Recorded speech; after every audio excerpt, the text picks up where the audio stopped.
గ్రహ నక్షత్ర మాలికాధరుడు పరమేశ్వరుడు. ఇంటి దేవాలయం. సహజంగా ఇల్లు దేవాలయం లాంటిదే.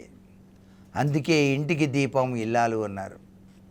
ఇంటి ఇల్లాలు తప్పనిసరిగా నిండైన వస్త్రాన్ని ధరించి జడ వేసుకొని చక్కగా బొట్టు పెట్టుకొని పాపిటలో కూడా బొట్టు ఉంచుకొని కాళ్లకు మెట్టెలతో పాటు కాళ్లకు గనక చక్కటి గల్లు గల్లుమనేటువంటి శబ్దాన్ని ఇచ్చేటువంటి ఆ పట్టాలతో ఆమె ఇంటిలో నడుస్తూ ఉంటే లక్ష్మీదేవి ఆగమనం ఎల్లవేళలా ఉంటుంది.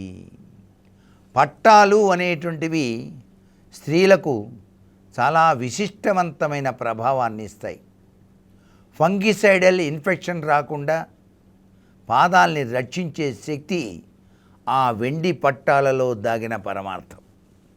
అంతేకాదండి, పట్టాలు గనక ధరించినట్లయితే ఆప్టిక్ నర్వ్ సిస్టమ్ చాలా చక్కగా పనిచేసి సంతానేచ్ఛ త్వరగా సిద్ధించడానికి కూడా స్త్రీలకు సహకరిస్తుంది సుమా అని శాస్త్రం చెప్పింది. కాబట్టే స్త్రీలకు మెట్టెలు, కాలికి పట్టాలు, చేతికి గాజులు, ఇవి మన భారతీయ సంస్కృతిలో అసలు సిసలైనటువంటి స్త్రీ లక్షణాల్లో ముఖ్యమైనటువంటి ప్రధాన పాత్రను వహిస్తున్నాయి. వీటిని మనం మర్చిపోకూడదు. ప్రతి ఒక్క బాలికకు, ప్రతి ఒక్క ఇంటి ఇల్లాలకు, ప్రతి ఒక్క స్త్రీకి కూడాను సౌభాగ్య చిహ్నాలు అయినటువంటి బొట్టు, గాజులు, పట్టాలు, మెట్టెలు, ఇవి తప్పనిసరిగా ప్రతి ఒక్కరూ కనుక ఆచరణలో పాటించినట్లయితే వారి జీవనంలో లక్ష్మీదేవి అదృష్టకరమైన ప్రభావాన్ని ప్రసాదిస్తుంది సుమా అనే విషయాన్ని కూడా గుర్తుపెట్టుకోండి. ఇంటి ఇల్లాలు ఎప్పుడూ కూడాను జుట్టు విరబోసుకొని వంటింట్లో ఎటువంటి పరిస్థితుల్లోనూ కూడా వంట చేయకూడదు. అలా చేసినట్లయితే ఇంటిలోకి అతీంద్రియమైనటువంటి బ్యాడ్ ఈవిల్స్ ప్రవేశించడానికి ఆస్కారం ఉంటుంది అని శాస్త్రం చెబుతోంది. మీ ఇంటి గ్యాస్ స్టవ్ వినియోగించేటప్పుడు కూడాను పాలు పెట్టినప్పుడు ఆదివారం నాడు పాలు తెలియక పొంగితే అయ్యోయ్యో అని మాత్రం అనకండి. ఆహా, పాలు పొంగినయ్యా, సూర్యనారాయణ నమోన్నమః అని చెప్పేసి అనుకోండి. మీ ఇల్లు అభివృద్ధి పదంలోకి పయనిస్తుంది సుమా. పాలు పొంగినప్పుడు అయ్యో అనే మాట మాత్రం ఎవరి నోటి వెంట రాకూడదు. పాలు కాచిన తరువాత పాల గిన్నె పైన తప్పనిసరిగా ఒక ప్లేటు ఉంచండి.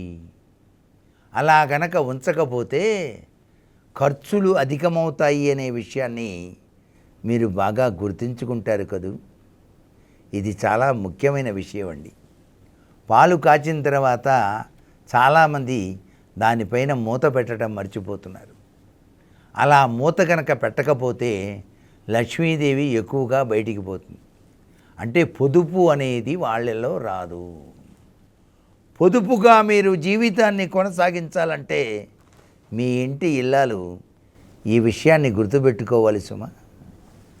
అలాగే మీరు భోజనం చేసేటప్పుడు ఇంటి యజమాని తప్పనిసరిగా కూర్చొని వంట ఇంట్లో భోజనం చేయండి, కనీసం వారానికి ఒక్కసారైనా. చాలామంది వంటింట్లో భోజనం చేయటం ఇష్టం ఉండదు, కానీ వంటింట్లో ఇంటి యజమాని భోజనం చేస్తే 4-5 ఇళ్ళు కొంటాడండి తన జీవితంలో. అంటే గృహయోగం పడుతుంది, గృహలక్ష్మి యొక్క అనుగ్రహం సిద్ధిస్తుంది. ఇది చాలా సింపుల్ విషయం. మరి దీన్ని పాటించి చూడండి. నుంచోని మాత్రం భోజనం చేయొద్దు సుమా. ప్లేట్లు బఫేలు నుంచోని భోజనం చేస్తే ఎవడైతే నుంచోని భోజనం చేస్తాడో వాడి ఇంటికి లక్ష్మీదేవి రాదండి. ఇక నుంచి ఎవరైనా సరే ప్రపంచంలో వివాహాది శుభకార్యాలు కానివ్వండి, గొప్ప గొప్ప ఉత్సవాలు కానివ్వండి నిర్వహించేటప్పుడు బఫెలో దాన్ని ఏదో అంటారు, ప్లేట్లలో భోజనం పెట్టి ఎవరికి వాడు పెట్టుకొని తినే సాంప్రదాయానికి స్వస్తి పలకండి. కూర్చొని చక్కగా అందరూ కూడా విస్తరాకులు వడ్డించిన తర్వాత దైవనామస్మరణ చేస్తూ అన్నదాత సుఖీభవ గోవింద గోవింద అంటూ ఆ భోజనాన్ని కడుపారా భుజించేటువంటి యోగాన్ని కలిగించండి ప్రతి ఒక్కరికి. అప్పుడే లక్ష్మీదేవి మీ ఇంట స్థిర నివాసంతో ఉంటుంది. ఈ విషయాన్ని ప్రతి ఒక్కరూ కష్టమైనా పాటించి తీరండి.